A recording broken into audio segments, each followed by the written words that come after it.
Fruit fly नामी मक्खी का सुई की नोक से छोटा दिमाग उसे चलने, उड़ने, आवाज़ निकालने, हत्ता कि नर मक्खी हो तो गीत गाने में कैसे मदद करता है।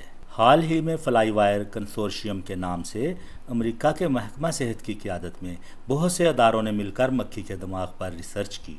इस सुई की नोक जितने दिमाग में तकरीबन 1,30,000 न्यूरॉन होते हैं और 5 करोड़ से ज़्यादा कनेक्शन होते हैं। बरतानवी नशरियाती अदारा के मुताबिक साइंसदान अभी इतना छोटा खुदकार और पेचीदा कंप्यूटर बनाने के काबिल नहीं है। मुहक्किकीन ने अलग अलग काम के लिए न्यूरॉन के अलग अलग सर्किट देखे जो मुख्तलिफ अफ़आल के लिए आपस में मिलकर काम करते हैं। हरकत के मुतअल्लिक़ तारें मक्खी के दिमाग के निचले हिस्सा से जुड़ी होती हैं, जबकि हवास और बिनाई से मुतल्लिक़ा तारें दिमाग के दाएं बाएं होती हैं। हरकत में कम न्यूरॉन इस्तेमाल होते हैं, जबकि बिनाई में और दूसरी प्रोसेसिंग में ज़्यादा न्यूरॉन इस्तेमाल होते हैं। जब हम मक्खी को मारने के लिए कोई चीज़ उठाते हैं तो आंखें उसके दिमाग में दाएं बाएं वाली वायरिंग से तहरीक पैदा करती हैं, जो फौरी उसके पाँव और परों को नीचे वाली वायरिंग से हरकत में लाता है। ये एक रिफ्लेक्स एक्शन की तरह होता है और मक्खी उड़ जाती है। ये हिस्सी व हरकी आसाब का अमल इस कदर तेज़ होता है कि इंसान के लिए मक्खी मारना भी एक मुहिम बन जाता है। ये एनिमेशन आपको बहुत स्लो करके दिखाई गई, लेकिन दर हकीकत ये काम 1 सेकंड के भी बहुत थोड़े से हिस्सा में हो जाता है। 1947 में नासा के बनने से भी पहले अमेरिका ने तजर्बात के लिए फ्रूट फ्लाइज को खला में भेजा था। अमेरिका के महकमा सेहत के ताउन से हाल ही में नासा ने इस मक्खी पर स्पेस स्टेशन में रिसर्च की, जिससे बहुत सी मुफीद मालूमात हासिल हुई जो खला और ज़मीन पर इंसानों के काम आ सकती हैं। आखिर साइंसदान मक्खी पर इतनी रिसर्च क्यों कर रहे हैं? इसकी चंद वजूहात हैं।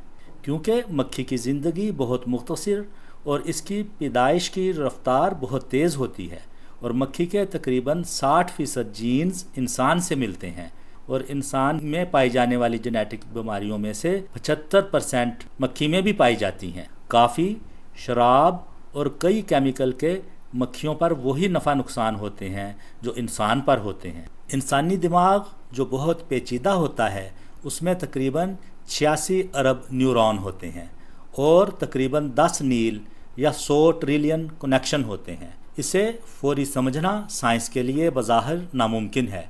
इसलिए साइंसदानों ने पहले निमाटोड कीड़े के दिमाग का नक्शा तैयार किया जिसमें 302 न्यूरॉन हैं।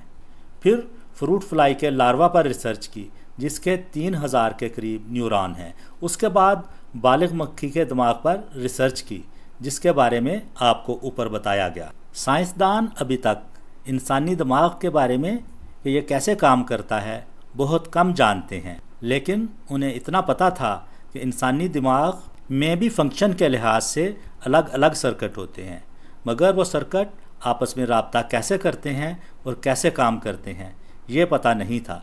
मक्खी के दिमाग पर रिसर्च से ये वाज़ेह होना शुरू हो गया और जिसे आहिस्ता आहिस्ता आखिर में इंसानों के दिमाग तक भी ले जाया जाएगा। मक्खी के दिमाग पर इस रिसर्च में उसका दिमाग खोलकर उसके तकरीबन 70,000 टुकड़े किए गए और हर टुकड़े की अलग अलग तस्वीर बनाई गई जिन्हें बाद में डिजिटल तरीके से जोड़ा गया। प्रिंसटन की टीम ने बाद में मसनूई ज़हानत का इस्तेमाल किया और तमाम अशकाल और न्यूरॉन्स के कनेक्शन को जांचा, लेकिन मसनूई ज़हानत के बावजूद मुहक्किकीन को 30 लाख गलतियों का सामना हुआ जिन्हें बाद अज़ां हाथ से दुरुस्त किया गया।